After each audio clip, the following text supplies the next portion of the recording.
This great phrase, necessity is the mother of invention, has come to mind so many times this last 2 years. The human mind has such ability to tap into creativity. Life so often gives you your greatest gift, brilliantly disguised as your worst nightmare. But what that does is remind people of a simple fact, where the power really is. What's happening now as people's ability to operate in the system becomes challenged, they're having to look at other ways of doing things. We've got to free ourselves of this perceptual dependency on the system. That's the system that put you in a hovel. That's the system that has screwed you all your life. That's the system that stopped your children going to bed without being hungry. This system needs to go.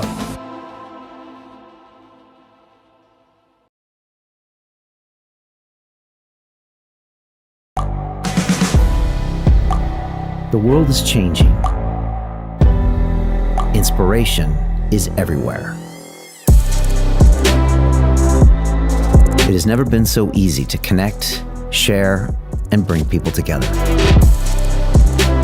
We're learning from others and finding the best in ourselves. Challenging our beliefs. Sharing our vulnerability. Overcoming our fears. Transforming ourselves so we can transform the world. How far can we go? This is London Real. I am Brian Rose. My guest today is... Hi, it's Brian Rose from London Real. You probably know that we've just recently been re-platformed on YouTube after 25 months completely in the dark. The truth is, I really need your help. What I really need you to do is click on that subscribe button right now, like this video, and maybe even leave a comment or share the link with friends. We're really fighting against an algorithm that's tried to keep us quiet for so long, and the more subscribers we have, the more people watch our content, the better guests we can bring you, the better content, and we can continue transforming lives. We've been doing this for 14 years now. I want to do this for another 14 years, but I really need your help. So click on that subscribe button, like the video, leave a comment, share this, and we're going to continue to bring you more and more great content. Thank you.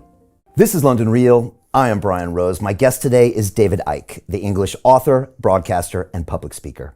For the past 30 years, you have been known as a professional conspiracy researcher, making it your mission to expose who and what is really controlling the world. You are the author of over 20 books and have lectured in over 25 countries, speaking live for up to 10 hours to tens of thousands of people from all walks of life. In 2020, you and I conducted an epic series of 5 record-breaking, long-form live broadcasts which fundamentally changed the world, allowing tens of millions of people access to an alternative narrative that was crucial in understanding the complicated and challenging times we faced. After 18 months, we sit down again live today, quite simply because it is our right, our fundamental human right to freedom of speech. As I've said before, David, while I don't agree with everything you say, I will defend to the death your right to say it. I'm excited for this conversation today, and I will also be amazed if we make it through this broadcast without being blocked, banned, censored, and deleted once again. So David, welcome back to London Real. Thank you, Brian. It's like another lifetime I last sat here now. I mean, time's an illusion anyway, but it seems to be passing so fast. Yeah, and it's perfect because we can get perspective on what we talked about and what's happening now. So I appreciate you being here. I just want to start by reminding everybody that we are streaming live now on our Digital Freedom platform. It's a censorship-free, independent broadcasting system that was built back in 2020. It's of the people, by the people, for the people, and it's available exclusively on our website at freedomplatform.tv. Can everyone watching us right now please share this link via the sidebar to any and all of your social media channels, Telegram chats, email lists? Let me just repeat that. Can everyone watching now please share this link via the sidebar to all of your channels? This is really important. Simply ask your friends and family to give us 15 minutes and then they can decide. During our 5 conversations in 2020, nearly 75% of our viewers came from sharing this episode. So again, if everybody could share this all to your contacts and your platforms. David, I pledge to you and everyone watching this that none of this conversation will be edited, censored, removed, or banned, and that anyone in the world can watch the full version of this episode for free at freedomplatform.tv. Here at London Real, we've been fighting for freedom since 2011, and David, I'm pleased to have you back here today. Before we start, I want to take a couple minutes just right now and bring everybody up to speed on exactly what happened in 2020 when you and I conducted 5 live stream conversations on London Real, because I think it's highly relevant to the world that we face today. So let's go back. On March 18th, 2020, we kicked off the Rose Icke series with our first conversation of the year, where I asked you to help make sense of the early days of the pandemic. There was a global market crash and the UK wasn't yet on total lockdown. The episode immediately went viral and was watched over 10 million times by people from around the world that were keen to listen to a different narrative than that was being presented by the mainstream media and the governments. Then, on April 6th, we broadcast Rose Icke 2, which became the second largest YouTube live stream in the world that day, the first being that of the President of the United States. And with over 65,000 concurrent viewers, that was 4 times our previous live stream, that episode was expected to reach 40 million views, David, which would have made it the largest video podcast in human history. But 30 minutes later, you were here when it happened, the entire live stream episode was deleted, censored, and banned on YouTube with no explanation and no communication with us. Soon after, London Real was deleted, censored, banned, and deplatformed on every major technology company: YouTube, Facebook, LinkedIn, Instagram, Dropbox, PayPal, and many more. We were libeled in nearly every mainstream media publication, vilified by governments and regulators around the world. At this same time, David, you remember you were completely deplatformed from both Facebook and YouTube, while the UK regulator Ofcom censored the broadcast of Rose Icke 1 that they put on the television channel London Live. Right? In response to all this, we decided to build our own digital freedom platform with the worldwide help of hundreds of thousands of members of the London Real Army. And on May 3rd, we successfully live broadcast Rose Icke 3 to over 1.3 million unique viewers, making it the biggest live stream of a conversation in human history. Here we went deep on issues of economic totalitarianism, big tech censorship, and the upcoming vaccine agenda. We concluded the year by broadcasting Rose Icke 4 and finally Rose Icke 5 on location at the Isle of Wight near your home because you refused to wear a mask on public transport. And we respected that decision. Both episodes challenged the disproportionate response to the virus. They emphasized our sovereign right to our bodies and our minds. On a personal note, David, these were some of the most challenging times of my life, but also some of the most rewarding. During the 2020 lockdown, we never missed a single day of work here at London Real. We continued to broadcast 3 controversial and groundbreaking live stream episodes every single week from the leading doctors, scientists, economists, entrepreneurs, US congressmen, Nobel Prize winners, and 4-star generals. In total, we produced 57 live stream episodes on our digital freedom platform that would have otherwise been censored and banned by the big tech companies. It's important to note that in 2020, other independent media platforms like the Joe Rogan Experience, the Tim Ferriss Show, and Tom Bilyeu's Impact Theory went completely silent. We heard nothing from them. In 2020, London Real was the single source of real, uncensored, long-form conversations in the world, and I'm proud of that fact to this day. But towards the end of the year, I started to wonder if broadcasting video was doing enough. I looked at my home city of London, I witnessed the devastation taking place economically, psychologically, and I could see the long-term damage that it would be in everyone's lives forever.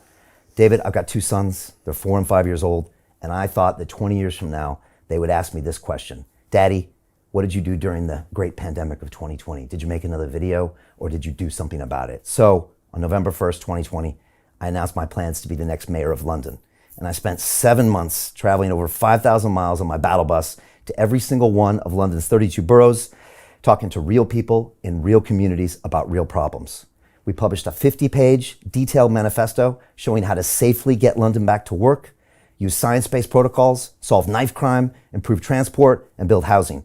I was also famously banned from campaigning by 10 police officers who surrounded me in 5 police vans. All this was captured on a video that went viral.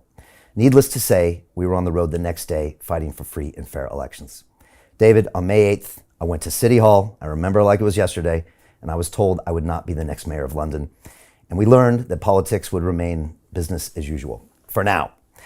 At this point, David, I realized there was one freedom that maybe was the most important of all, financial freedom. So we began educating the world about money, on how to unplug from the corrupt, centralized financial system built by banks and governments that has exploited people for way too long.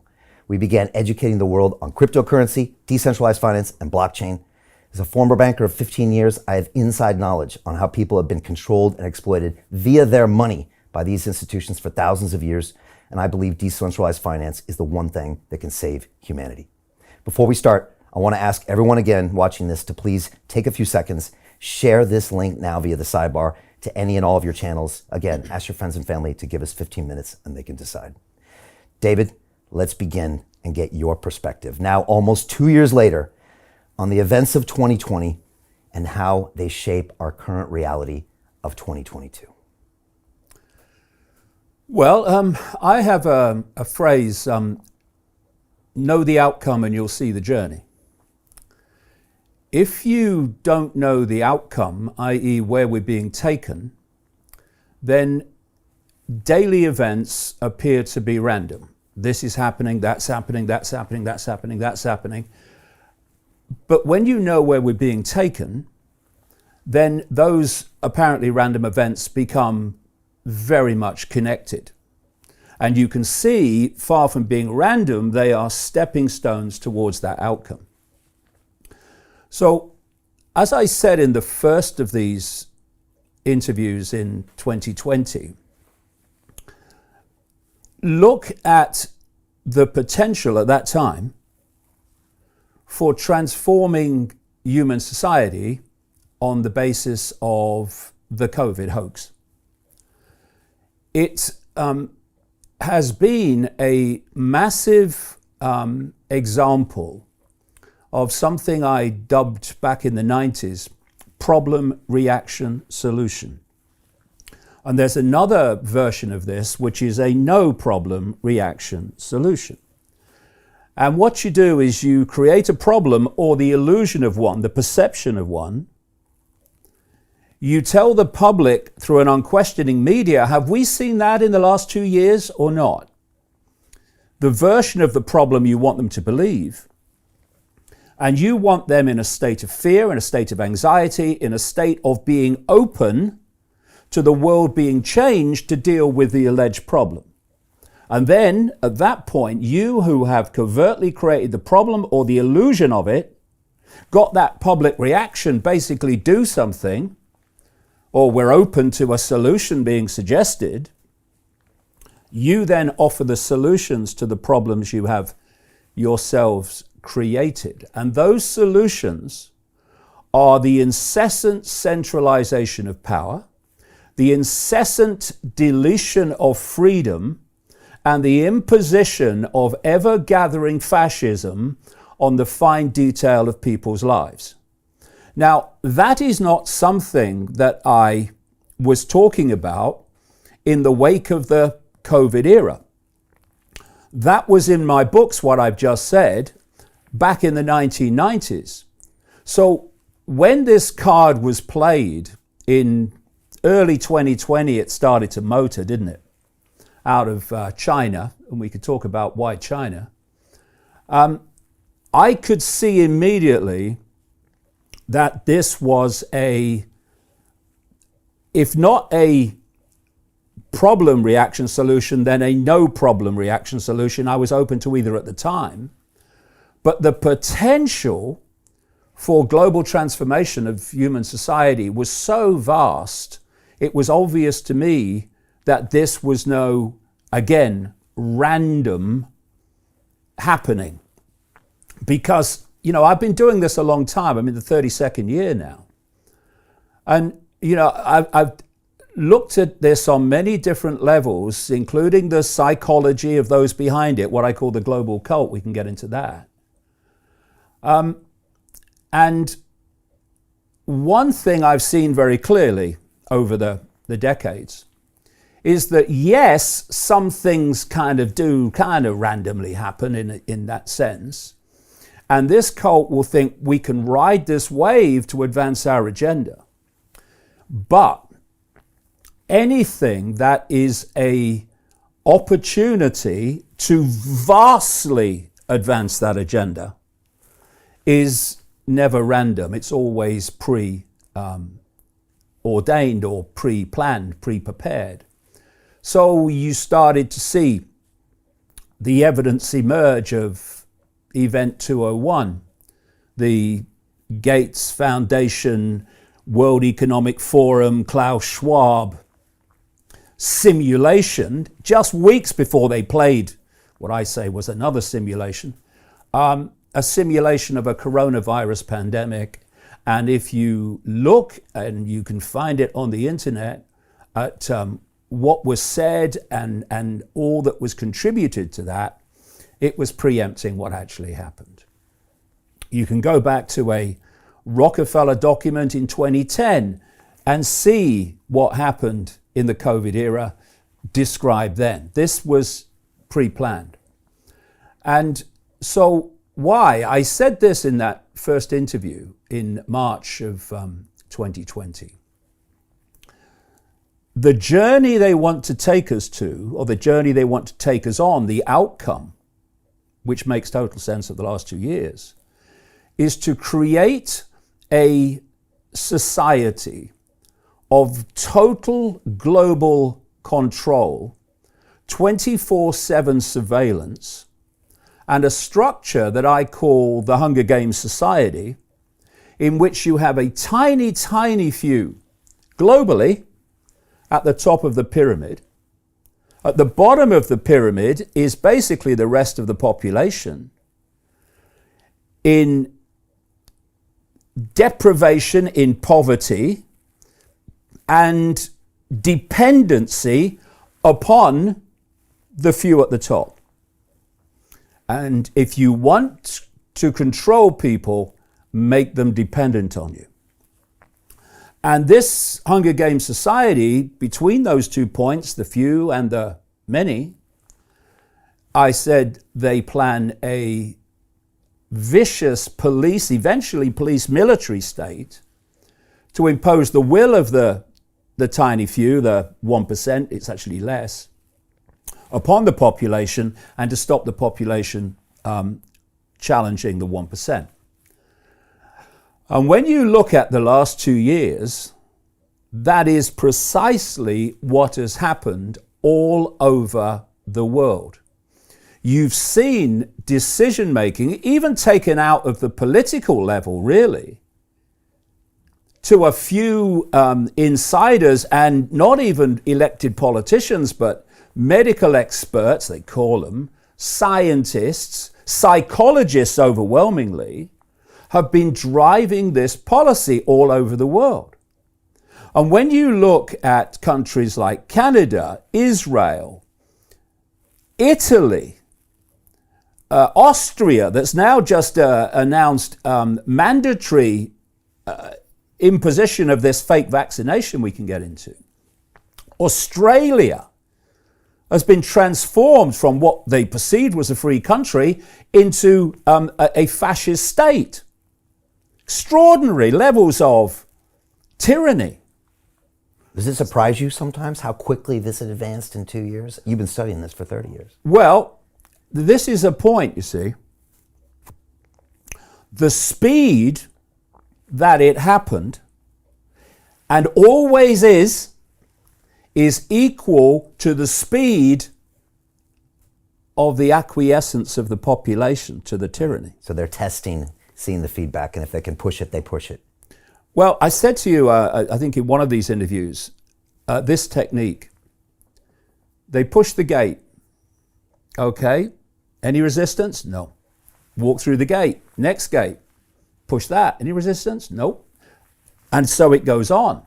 This is how the tyrannies happen, because fascism and tyranny is never imposed by the fascists and the tyrants. There's never enough of them.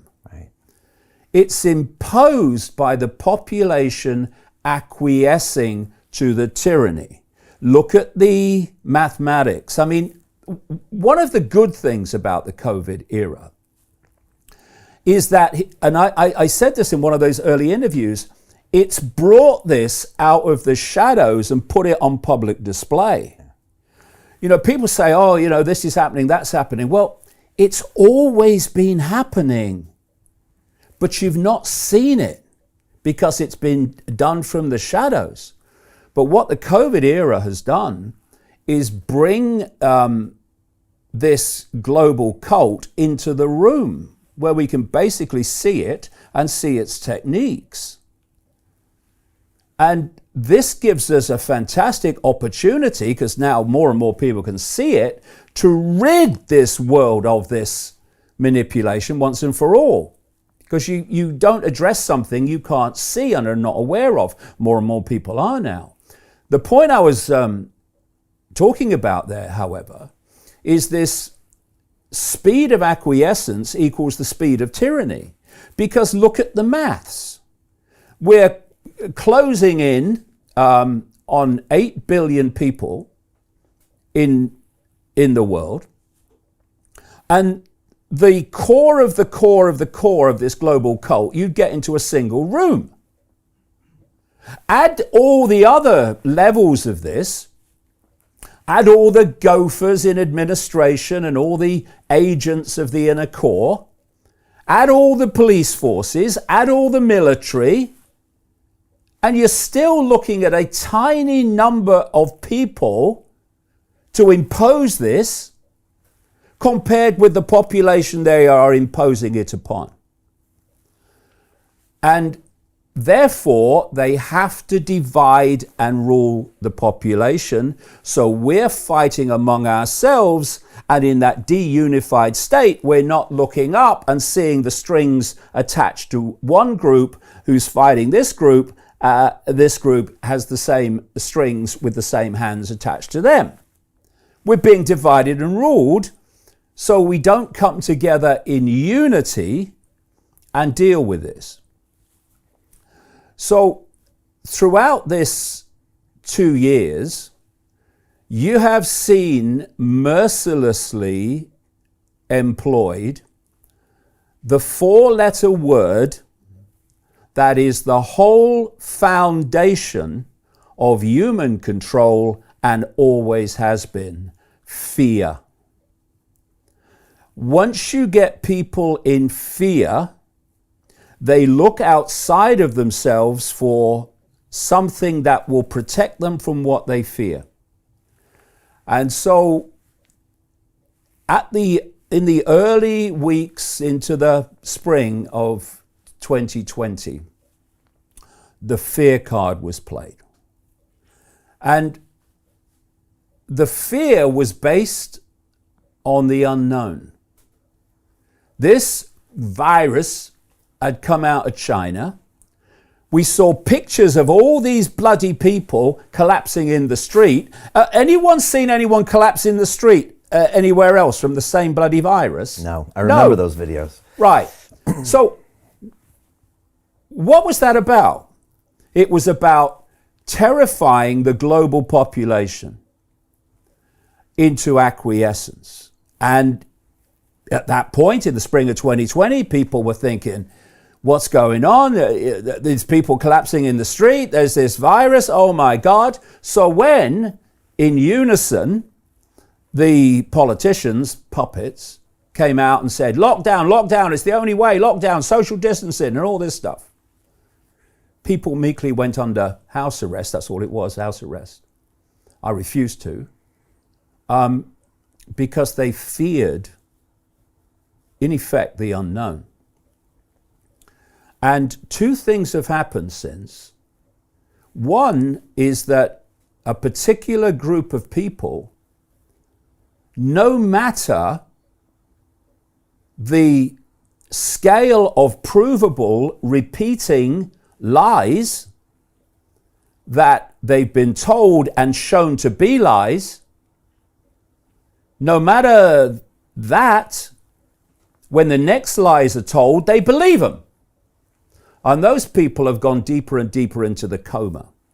They're the ones that just do what they're told without question. They hide, they put the face nappy on, they take whatever jabs they're told to have without even questioning what's in them. And I've been surprised by what I thought were advanced, intelligent, open-minded people that have just completely scared and complied. Yeah, and they did. So what you've got is three groups of people. Two of these groups have allowed this to unfold, and these two groups are responsible for every tyranny in human history. One is the group we're discussing. They do not question. They go into a state, and fear is part of the emotion that induces it. They go into an unconscious state where what comes in, this repetition, fear, fear, fear, go home, save lives, oh, you'll kill Granny. And it becomes an unconscious action. People, I call them press enter people. Press enter. The data goes in, what the government says, and the press enter, and they just do it. Then there's the second group. The second group doesn't want to do it. There's loads and loads of people who have had this fake vaccine, not because they wanted it, but they thought it would allow them to go back to normal or save their job or whatever. I do understand that. But they don't want to do it, but they fear not doing it. Right. So these are the two groups behind every tyranny in history. Those who do it without question, those that don't want to do it, but do it anyway because they fear not doing it. And that leaves group number three, which, hallelujah, in this 2 years has got bigger and bigger and bigger. And that's the group, and I call them renegade minds, that sees what's going on and will not cooperate with it. Right. And while these two groups are responsible for every tyranny in history being imposed simply through their acquiescence to the few, this is the group that's ended every tyranny in history because they will not acquiesce to the few, and eventually the momentum reaches a point where the tyranny falls. And that group is growing and becoming more educated from what you can see. Well, I hear people say, and I do completely understand it, why aren't more people waking up, right? And I think, you should have been with me in 1990, 91, 92, 93, 94, 95, 96, and so on. What is happening today is extraordinary. Because, people say you predicted this and it's happened, you predicted that and it's happened. My response is, yeah, but that wasn't the idea. The idea was to alert enough people to stop it happening. But you knew all along that it had to get so bad and so in people's faces that they couldn't ignore it anymore. Because who wants to face this stuff? Who wants to turn their life attention to it? They want to bring their kids up. They want to look after their families. They want to have a good time. Of course they do. They don't want to do that. And if they have a getaway car in the mind where they feel they don't have to address that, like, oh yeah, it's just that Icke, it's just a theory, it's a conspiracy theory. Oh, shut up, he's done what he's talking about. No, it never happened, all that stuff. But when it's here, and the COVID era has put it here, then you either do what the first two groups do or you address it. Because you've got no choice, really. And what's happened, despite all the censorship, which has been hysterical, and it's not been hysterical censorship because of the power of this cult. It's been hysterical censorship because of the weakness of this cult and the weakness of its narrative. The only way its narrative, ludicrous, could be defended is if those that were unraveling it were silenced. But despite all that, the information still got out there. Yeah. And people have got more and more streetwise about what the agenda is, where the world's being taken, and crucially about the techniques that are used to take us there. And they're all psychological, because the few cannot control the many physically. Impossible. They want to do that by connecting the population to AI, so AI becomes the human mind, then they can do that. But up to that point, they can't. The only way the few can control the many, the vast many, is by controlling the perception of the many, which becomes the behavior of the many. And this is the stadium in which the whole damn conspiracy is played out. Human perception. You get human perception, you've got human behavior. What is collective human behavior? It's human society. Where does human perception come from? It comes from information received. So if you can control the information that people receive through censorship and through the education system, what laughably passes for it, and through all these sources of so-called information, you can impose that perception that suits you, which becomes the behavior, which becomes human society. So if we look at the what happened with so-called COVID, the perception was that there's a deadly virus and we're all in mortal danger. That perception led to people meekly going under house arrest without question. If you had a different perception, which is the one I had, then you thought, sod that, I'm not doing any of it. Because if you ask me to do moronic things and I do them, then I'm a frickin' moron, and I'm not. So I didn't social distance. I didn't not go out because I was told I couldn't. I didn't wear a face nappy. I'll die first. I never even had that stupid bloody thing on your bloody head with your temperature. I won't do it. I will not play a part in my own enslavement and my children's enslavement. I will not do it. So I had a different perception. So my behavior was completely different. Why my perception was different? This is the stadium in which it's been played out. So what's happened in the last 2 years is the perceptions of vast and increasing numbers of people have changed. They have started to see the world is not controlled by the forces they thought that they were, like governments and prime ministers and presidents. And they've started to see the techniques of manipulation. They've started to see where we're being taken. And the result is that ever larger numbers of people are behaving differently because they're perceiving differently. And this is making it far, far harder for authority to sell its agenda. Because if you look at what's happened, particularly in England, where this rollback suddenly happened out of nowhere, in terms of, you will have noticed this, in terms of great numbers of people, the authorities have lost them. They're not frightened anymore. Right. Not only are they not frightened anymore, they have started to suss what's been going on. You've been lying to us to make us frightened, so we'll do what you want us to do. And what you want us to do is nothing to do with health. It's about imposing this ever-gathering imposition of tyranny. And when you lose people in terms of fear, it's very difficult too to get them back. And you know, it's great what's just been announced in England, which is the rolling back of stringent measures. Yeah. It looks like a success against this. Yeah. It looks like people are getting their rights back. Yeah. And you're saying it because they couldn't push through that next gate, so they decided to relax it a little bit. But well, that's part of it. Part of it is the pushback in England. Part of it is that about 100 of Boris Johnson's government's own backbench MPs have said we're not having it.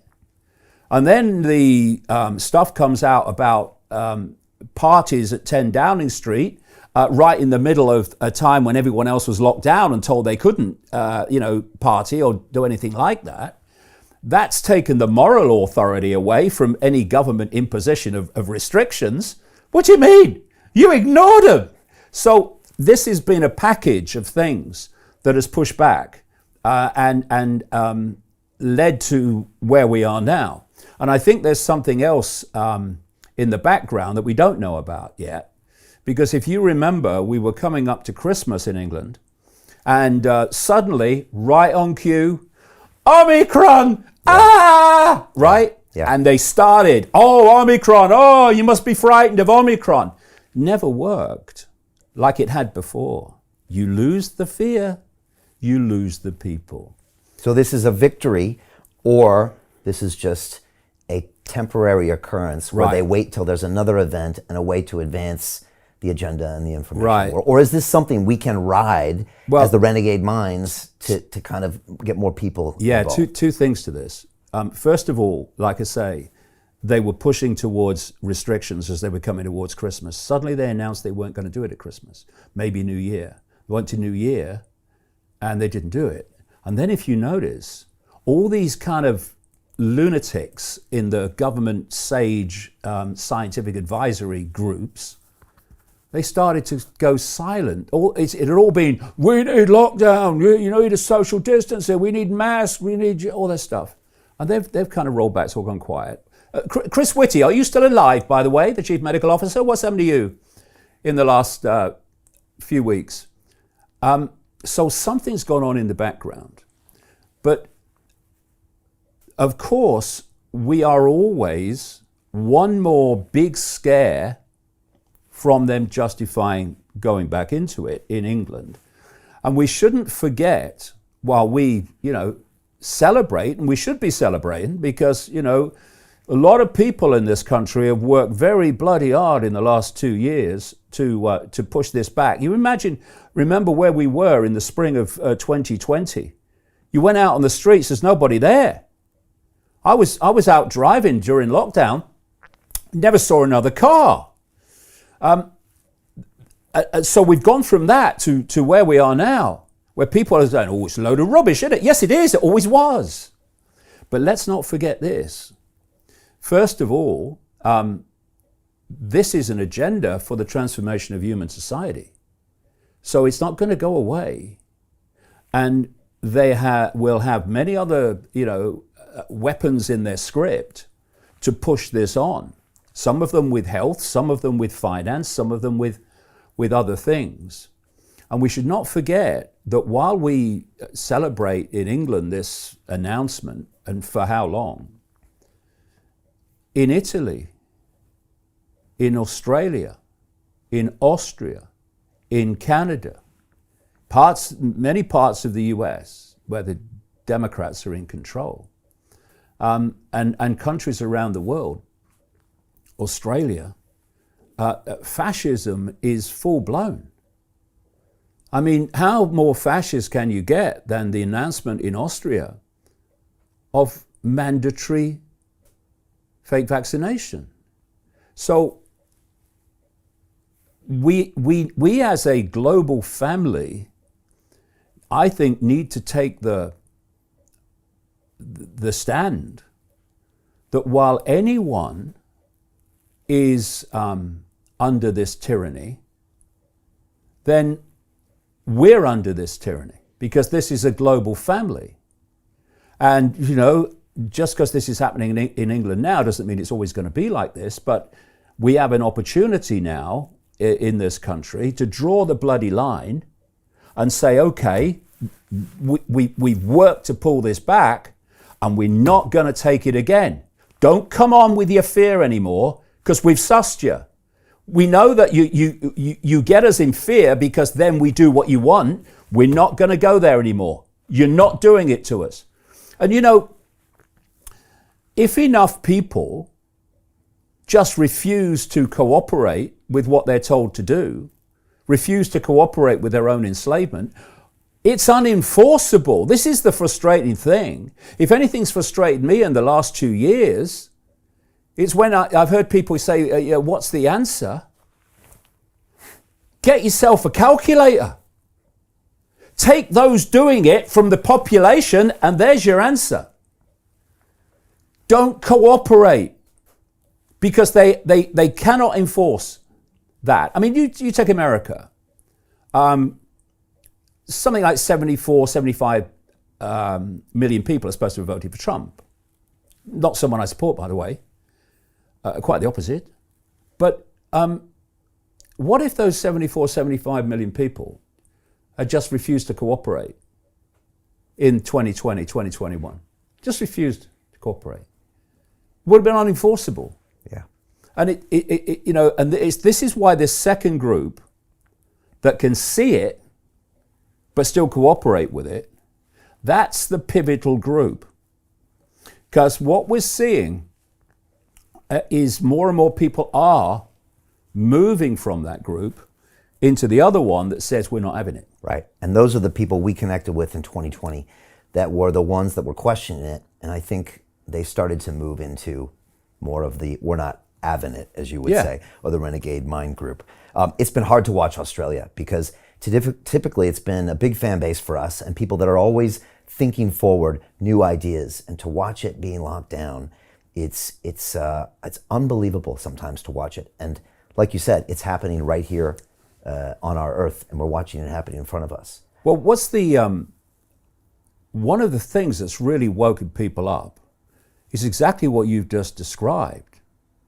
If you'd have said to people in the early weeks of 2020 that the world was going to be like it is at the turn of 2022, they'd have laughed at you. They would have said that's ridiculous. You know what they would have said? We would never let that happen, right? And then 2 years later, it's all happened. And what this has done for lots and lots of people, they got them to a stage of basically all bets are off. If this is possible, what's happened? Anything's possible. And what I'm finding is that more and more people are becoming open, even to there's lots of them, far out things that I've said over the years. They're becoming more and more open to them because what has happened in the last 2 years is just extraordinary in terms of the transformation.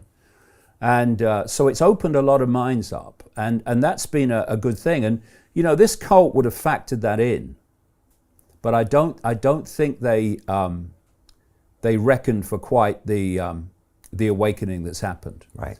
What does the next 12 months look like from a virus perspective, and what do we need to be aware of from data, from testing, from new variants, maybe 12 months, 24 months, and then of course I want to talk about vaccines. But before we do that, what should we be aware of? What do you think's coming? Like you said, I speak to taxi drivers all the time, black cab drivers, and they were asking me 3-4 months ago, do you think it's over? Do you think it's over? And I was thinking, you know what? Something around Christmas sounds like something that could happen. And then it all was written in front of us with this crazy Greek letter that sounded good called Omicron. And again, I was watching it almost played out like a play, like a Shakespearean play. Yeah. What should we be on the lookout for the next 12 months, 24 months? Or is this 10 years or the next 100 years where we will be used the virus as a fear? Oh, the time scale is much shorter. They have a time scale to 2030 for absolute transformation of human society, including the widespread connection of the human brain to artificial intelligence. So artificial intelligence becomes the human mind. So the time scale is very short. And so the script that's been unfolding since the COVID card was played, it does not end now, clearly. I mean, it's pushing on mandatory vaccinations and stuff for the first time in Austria. And in this script ongoing will be many, many other events, claims, and happenings that will be designed to push forward. And I've just asked people to keep this in mind, to push forward towards this Hunger Games society. Remember that structure as these events unfold. Because if you look at lockdown, well, lockdown was nothing to do with health. To continue watching the rest of the episode for free, visit our website londonreal.tv or click the link in the description below. Most people will never see this opportunity. Dubai luxury transformation projects have historically delivered 40 to 90% annual returns. That is incredible. These were once reserved only for insiders with access. I spent 15 years on Wall Street and I learned this: the biggest returns always go to the people who get the call first. Now, you finally can. We've just received a brand new project with major upside potential. Allocations move fast. Click the link, apply now, and speak to my team. This is your chance to see what others never will.